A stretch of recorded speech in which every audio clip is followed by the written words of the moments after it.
परमात्मा का क्या नाम हुआ? आनंददायक। वह आनंद देने वाला है। सुख दुख संसार से हम व्यवहारों से प्राप्त करते हैं, लेकिन परमात्मा आनंद रस का खाना, इसलिए उसे आनंद की प्राप्ति होती है।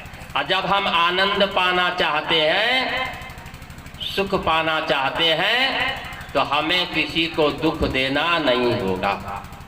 अगर हम किसी को दुख देते हैं और तब चाहे कि हमको सुख मिले, यह कभी संभव नहीं। दूसरे को रुलाओगे और खुद मुस्कुराना चाहते हो, यह कभी संभव नहीं होगा। अगर खुद सुखमय रहना चाहते हो तो दूसरे को सुख देना प्रारंभ करो। खुद आनंद में रहना चाहते हो, दूसरों के आनंद में बाधा मत डालो। एक हाथ से करोगे, दूसरे हाथ से पाओगे, यही संसार का नियम है। अब परमात्मा उपदेश यही तो कर रहे हैं कि मैं सर्वरक्षक हूं, हे मेरे पुत्र तू भी रक्षक बन, किसी का भक्षक मत बनना। मैं प्राणों का प्राण हूं, तुम भी किसी का प्राण हरण मत करना। मैं दुख विनाशक हूं, किसी को दुख तुम मत देना। और मैं आनंददायक हूं, मेरे शरण को छोड़कर कहीं मत जाना। इतना सरल रास्ता है, लेकिन हम मानने के तैयार नहीं। हम चाहते हैं दूसरे को कष्ट दे, हमको सुख मिले। हम चाहते हैं दूसरे का धन हरण करे, हमारे घर में चोरी ना हो। हम दूसरे को सतावे, लेकिन हमको उपहार मिले। ऐसा हो सकता है क्या? नहीं होगा। इसलिए यह गलतफहमी मन से निकाल दीजिए।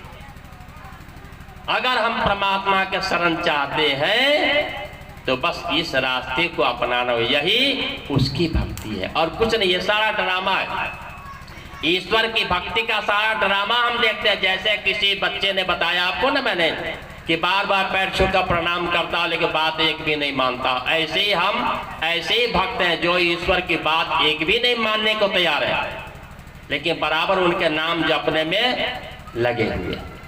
ये सफलता नहीं हो सकती। इसलिए परमात्मा ने कहा कि सार्थक जप मेरा करोगे, सफलता तुम्हें मिलेगी। अगर सार्थक जप नहीं करोगे, कभी सफलता नहीं मिलेगी। इसलिए उपदेश किया परमात्मा ने, आज हम भूल बैठे। इसीलिए ना आपस में झगड़ा हो रहा है, अलग अलग नाम में लड़ रहे हैं हम लोग। तो समय नहीं, ये विशेष बात कहूँ, कल फिर समय मिलेगा, दोनों विषय अलग अलग हो जाएगा। इस समय का विषय अलग है, रात्रि का विषय अलग है।